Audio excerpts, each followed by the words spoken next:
gusto saludar esta mañana a Gustavo de Hoyos, el presidente de la Coparmex. ¿Cómo estás, Gustavo? Buenos días. Muy bien, Rodrigo, muchas gracias, muy buenos días, un saludo para ti y para toda la audiencia. Oye, muchos temas que comentar, pero comienzo por, diría el más urgente, bueno, todos son urgentes, pero el asunto de la subcontratación o outsourcing.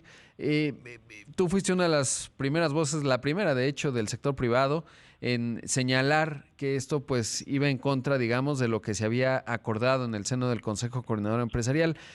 ¿Cuál es, digamos, la naturaleza del riesgo de que se aprobase, si así ocurre, la iniciativa que mandó el presidente de la República? Sí, Rodrigo, efectivamente, de inmediato reaccionamos cuando el presidente anunció la presentación de su iniciativa, porque apenas una semana antes de ese momento, en su nombre, la Secretaría del Trabajo había comprometido que esta reforma sería construida de manera que hubiera un gran consenso, es decir, que buscásemos juntos cómo regular de la mejor manera posible la figura de la subcontratación, pero nunca transitar hacia una reforma prohibicionista. Infortunadamente, y además de que no se cumplió con este compromiso y que flagrantemente se violó el artículo que regula esta situación en el convenio 144 de la Organización Internacional del Trabajo, cuando ya revisamos la iniciativa vemos que lo que inspira es francamente prohibir, prácticamente eliminar este vehículo, esta forma de subcontratación. Debo decirte, Rodrigo, que en el mundo entero, desde hace ya varias décadas, además de la contratación tradicional, además de la contratación colectiva, la propia dinámica de la economía ha hecho que cada vez de manera más importante exista la subcontratación, porque da espacio a distintas formas de relaciones laborales que de otra manera no encuentran una manera de formalizarse. Y aunque en México efectivamente han existido casos de individuos y de organizaciones que han llevado a cabo estas prácticas de una manera irregular, no se puede generalizar. Hay empresas que lo llevan a cabo de una manera profesional, otorgando a los trabajadores sus prestaciones de manera completa, incluso por arriba del mercado, cumpliendo escrupulosamente con sus obligaciones fiscales, y por eso nos parece que esta iniciativa que pretende criminalizar la subcontratación, que prácticamente la elimina y la deja solamente para casos residuales, sería primero contrario al interés de muchos trabajadores, afectaría desde luego a empresas que utilizan esta figura, a empresas que prestan el servicio, y lo más importante, en términos sistémicos, afectaría a la economía de todo el país. Por supuesto. Ahora, analizando el tema y viéndolo de manera global, quizás también esto obedece a la falta de flexibilidad en el esquema laboral mexicano, es decir, se ha suplido de esta manera justo lo complicado que puede ser contratar con cierta agilidad o despedir, si es así, a los trabajadores, ¿no? Es decir, tendría que irse acompañado, si se va a eliminar, pues de una reforma mucho más profunda que permita darle agilidad y hacer competitivas a las empresas y, por supuesto, beneficiar a los trabajadores a través de la generación de más empleo sin desprotegerlos, ¿no? Algo así tendría que, por ahí debería ir. Desde luego que eso es un muy buen argumento. Adicionalmente, debo decirte que aunque tuviéramos el modelo más flexible, que no lo tenemos, hay ciertas, digamos, ciertas industrias que por su propia naturaleza requieren eventualmente de contratar y tener disponibles de manera inmediata grupos importantes de trabajadores, y que las áreas de estas empresas a veces no tienen la capacidad para estar localizando a los trabajadores, contratándolos. Déjame, por ejemplo, hablar de las industrias que tienen picos estacionales, ya sea en el sector agropecuario, ya sea en el sector comercial, en el sector turístico, que de otra manera, si no existe la subcontratación, es muy difícil que suplieran esta demanda que se tiene en ciertos momentos de tener más personal. Pero además, lo más importante, déjame hablar desde el lado del trabajador, que para nosotros es lo más relevante. Estas empresas de subcontratación han permitido, precisamente por el tamaño que tienen, por la dimensión, por la operación profesional, que esos trabajadores tengan una oportunidad de trabajo con prestaciones de manera continua. Claro. Estoy seguro que si se elimina como se pretende esta figura en gran parte, los principales afectados serán los trabajadores.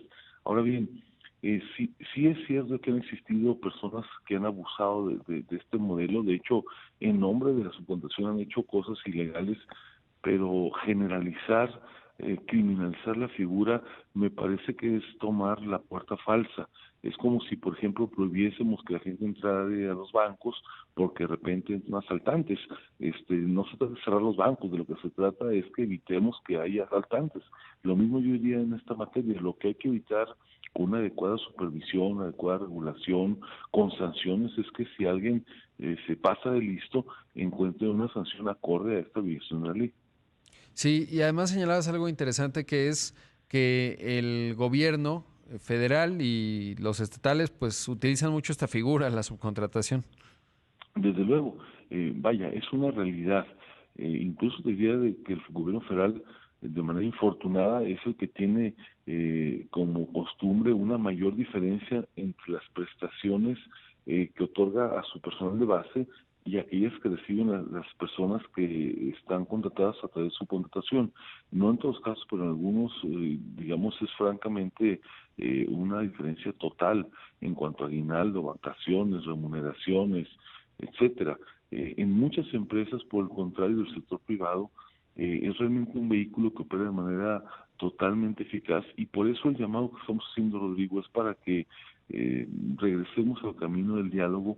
Yo esperaría que a partir de las múltiples expresiones de preocupación y de rechazo que ha merecido esta iniciativa, en los próximos días que empiece la discusión, hay un espacio amplio para que todos los puntos de vista se escuchen en las comisiones dictaminadoras de la Cámara de Diputados y que, insisto, más que prohibir, se pueda aprobar una regulación inteligente que garantice sí los derechos de los trabajadores, que garantice sí los intereses del fisco, del seguro social, el del Infonavit, pero que permita que el país mantenga esta figura tan importante para su competitividad.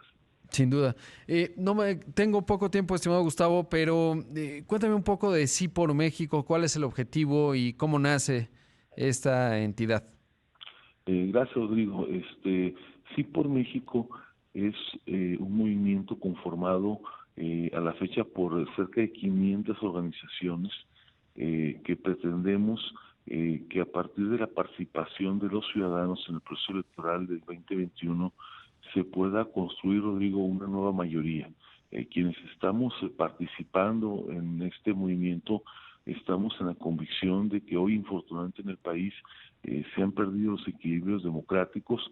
Estamos profundamente preocupados porque nos parece que muchas decisiones que se han tomado a partir de que haya un grupo monolítico dominante en la vida pública del país, ha evitado que se puedan tomar decisiones como esta que estamos dialogando en su momento por consenso, en la búsqueda de acuerdos, y por eso el objetivo central que tenemos es que a partir de una agenda ciudadana se puedan alinear distintas formaciones políticas que en el pasado han sido incluso adversarios históricos y que hoy afortunadamente partidos como Acción Nacional, como el PRI, como el PRD y MC han puesto por delante esta agenda ciudadana y que bueno, lo que esperamos es que esta agenda sea el vehículo de cohesión para poder transitar hacia esta nueva mayoría que ponga en ruta correcta, las grandes decisiones del país. Pues, estimado Gustavo, lo estaremos observando y conversando ampliamente porque vendrá, digamos, la articulación de esta alianza y este necesario contrapeso, como ya lo señalas. Así que, pues como siempre, te estaremos buscando, Gustavo. Un abrazo. Gracias, Rodrigo. Saludos a ti y a toda la audiencia.